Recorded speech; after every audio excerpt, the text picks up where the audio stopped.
चलिए दोस्तों, आज आपको ले चलते हैं एक नए सफ़र पर। और ये सफ़र है हरिद्वार से आगे ऋषिकेश के ऊपर स्थित पौड़ी जनपद में, पौड़ी गढ़वाल वाले रास्ते पर, ऋषिकेश से पौड़ी गढ़वाल वाले रास्ते पर श्री नीलकंठ धाम मेरठ एक्सप्रेसवे से होते हुए जा रहे थे हम। तो उससे काफ़ी हमारा समय बच गया। भले ही टोल लगता है लेकिन समय काफ़ी बच जाता है, भीड़ भाड़ से बच जाते हैं।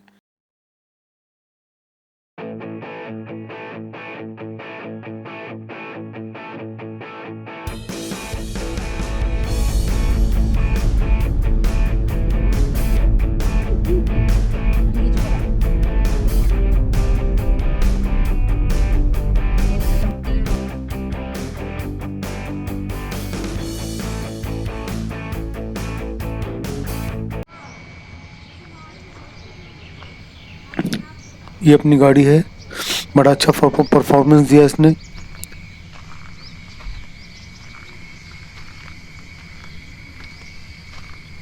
करीबन 18 की एवरेज इसने दी है डीजल में, जो कि बहुत 7 सीटर होने के बाद बहुत अच्छी है।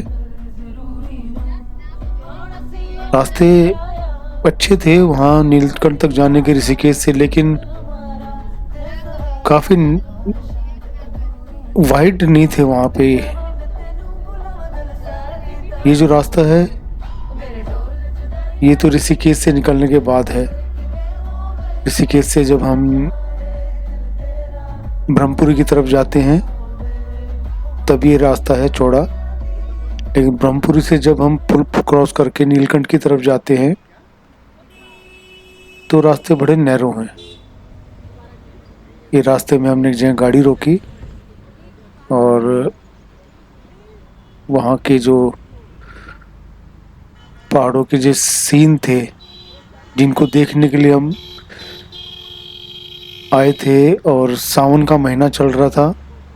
सावन के महीने में हम लोग वहाँ गए थे, सावन का आखिरी सप्ताह चल रहा था, इसीलिए काफ़ी लोग, काफ़ी श्रद्धालु वहाँ जा रहे थे। अब देखिए कितनी नैरो रोड है, अब टूटी फूटी रोड है। इस पे तो मैं आपको ये सजेस्ट करूँगा कि आप लोग आए ना तो ऋषिकेश से शेयरिंग कैब लेके आ जाएं, जो कि 150 रुपये लेती है, और 300 एसी वाला लेता है, 150 नॉन एसी वाला लेता है। आपकी अपनी गाड़ी टूटने से बच जाएगी। बहुत ही नैरो और टूटा हुआ रोड है,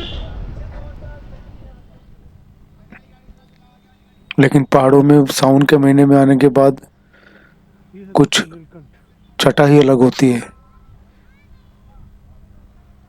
ये पार्किंग है नीलकंठ की, सेकंड पार्किंग है, एक इसके नीचे है, सेकंड ये है, और इसके ऊपर ही है 2 व्हीलर पार्किंग। ये देखिए 2 व्हीलर पार्किंग यहाँ आ गई, ये 2 व्हीलर पार्किंग है। अब आप देखिए मतलब कितने अच्छे जगह पे जो ना भोलेनाथ ने अपना समय बिताया था। सावन के महीने में आए थे, इसलिए देखिए सभी हमने अपने बाइकों पे, इस पे यहाँ तक आने का एक तरीका और है कि आप ऋषिकेश से बाइक या स्कूटी किराए पे लेके भी आ सकते हैं, जो कि सबसे अच्छा मैं समझता हूँ एक जरिया है यहाँ आने का। कि पहाड़ों पे आप गाड़ी में बैठ के आते हैं तो आप 360 व्यू नहीं देख पाते हैं, लेकिन जब आप स्कूटी पे या बाइक पे आते हैं ना, या तो समझ लीजिए बस चारों तरफ दिल करता है आराम से चलते जाएं, और ये सारी जितनी भी सृष्टि ने यहाँ पे छटा बिखेर रखी है सारी अपनी आंखों में हम समाहित करते रहें।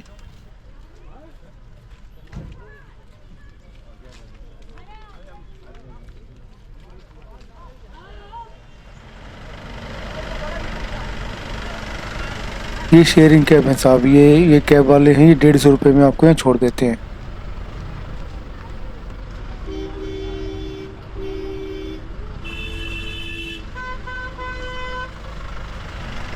सावन का आखिरी सप्ताह होने के कारण काफ़ी यहाँ पे चहल पहल थी, काफ़ी भीड़ थी, श्रद्धालु लोग बहुत आए हुए थे। तो इसीलिए करीबन 1.5-2 किलोमीटर पहले ही इन्होंने पार्किंग बना रखी थी, और वहाँ से फिर पैदल जाना था। वैसे नॉर्मली दिनों में क्या होता है कि जब भीड़ नहीं होती है तो गाड़ी बिल्कुल मंदिर के मुहाने तक चली जाती है, लेकिन अब की बार भीड़ ज़्यादा होने के कारण, क्योंकि एक तो 2 साल के 3 साल के बाद ये खुला और उससे पहले कोरोना ने जो है ना 2 साल सब कुछ बंद रखा, तो एकदम लोगों में एक उत्साह था कि भाई 4 धाम करें। और 4 धाम के बाद एक ये ऋषिकेश आने के बाद सब सोचते हैं कि नीलकंठ महाराज के भी दर्शन हो जाए तो और भी बढ़िया है। मैं यहाँ पे करीबन 2014 में आया था, तो उस टाइम मैंने एक नई कार ली थी और अपने बच्चों को सबको लेके आया था। और उस टाइम यहाँ पे इतना ज़्यादा कुछ ये बना हुआ नहीं था। ये जो सामने आप भवन देख रहे हैं ये बहुत ही अच्छा होटल है और ये सब अभी बना है। पहले नहीं, यहाँ खाने के भी वांदे रहते थे, कोई होटल नहीं होता था, कुछ नहीं होता था।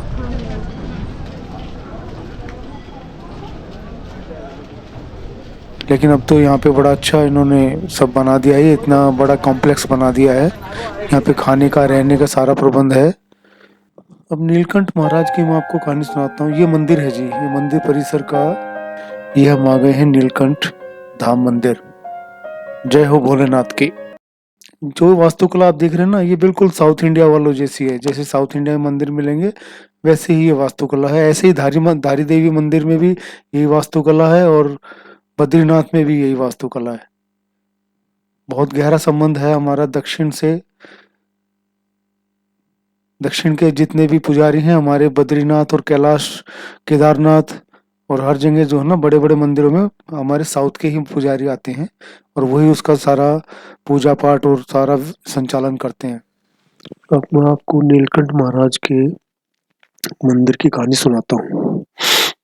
जब समुद्र मंथन हो रहा था अमृत की खोज में, तो उसके अंदर से और भी कई चीजें निकल रही थी। जैसे उसके अंदर से निकला था विष, जहर। अब उसको कोई भी लेने को तैयार नहीं था। सभी देवताओं ने, राक्षसों ने, सबने हाथ खड़े कर दिए। तो उस स्थिति में फिर भोलेनाथ ने उसको ग्रहण किया और अपने कंठ तक लेके आए। उसको कंठ के नीचे नहीं जाने दिया, जिससे कि उनका जो कंठ है वो नीला हो गया। तो जहर तो शरीर को नीला कर देता है, तो उनका कंठ नीला हो गया। तो उसी के कारण इस मंदिर का नाम नीलकंठ धाम पड़ा। उन्होंने ग्रहण तो कर लिया। अब ग्रहण करने के बाद अगर हम इकट्ठी ये सोच के चलिए कि हम इकट्ठी 100 मिर्चें खा जाए तो हमारे क्या स्थिति होगी हमारी। बिल्कुल वैसी स्थिति महादेव की हो गई थी। उनके शरीर में इतनी गर्मी आ गई कि वो चाहते थे कि भी पानी उनके शरीर पे पड़ता रहे ताकि उनको ठंडक मिले। और शायद ये सावन का महीना जो आया था, जो इंद्रदेव ने बनाया, तो वो भी भोलेनाथ को शांत करने के लिए सारा एक महीना सावन का इसलिए शायद रखा होगा। ऐसा हम सोच सकते हैं, कयास लगा सकते हैं, बाकी तो ऊपर वाला जानता है सब।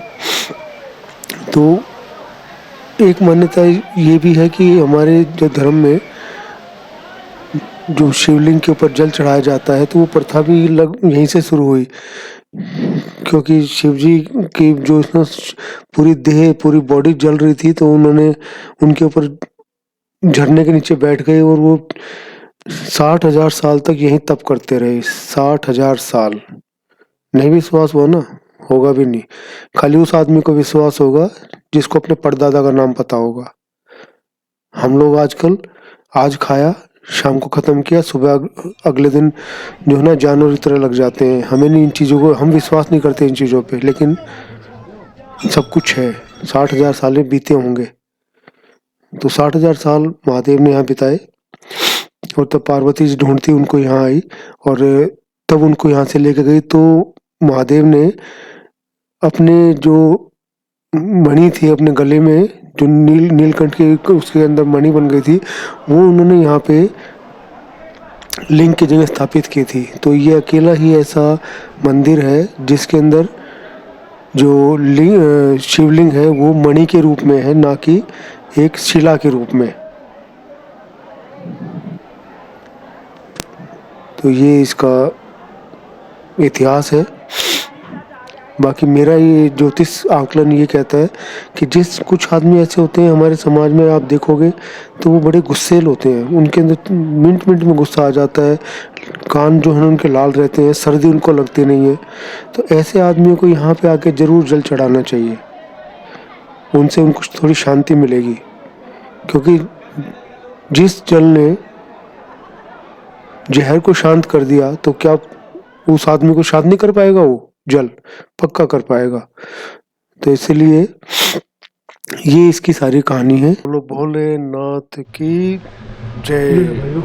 एक मसाला डोसा। ये वो होटल है जिसका मैंने शुरू में जिक्र किया था। इसमें कमरे भी हैं, रेस्टोरेंट भी है, बड़ा अच्छा बनाया हुआ है। दोपहर का समय हो रहा था, 2 बज रहे थे, भूख लग रही थी, तो मैंने अपने लिए यहाँ पे एक मसाला डोसा ऑर्डर कर दिया। थोड़ा महंगा था, 190 रुपये का इन्होंने मसाला डोसा दिया। तो भाइयों, मेरी तो आपसे यही रिक्वेस्ट है कि ऋषिकेश और हरिद्वार से ज़्यादा दूर भी नहीं है और एक मस्ट विजिट टेम्पल है। तो आप आइए यहाँ पे, भोलेनाथ जी के दर्शन कीजिए, उनके आशीष लीजिए और मेरे चैनल को सब्सक्राइब कीजिए, लाइक कीजिए, ताकि आगे भी भविष्य में मैं ऐसे ही नॉलेज से भरपूर ब्लॉग्स आपके लिए बनाता रहूं। जय भोलेनाथ।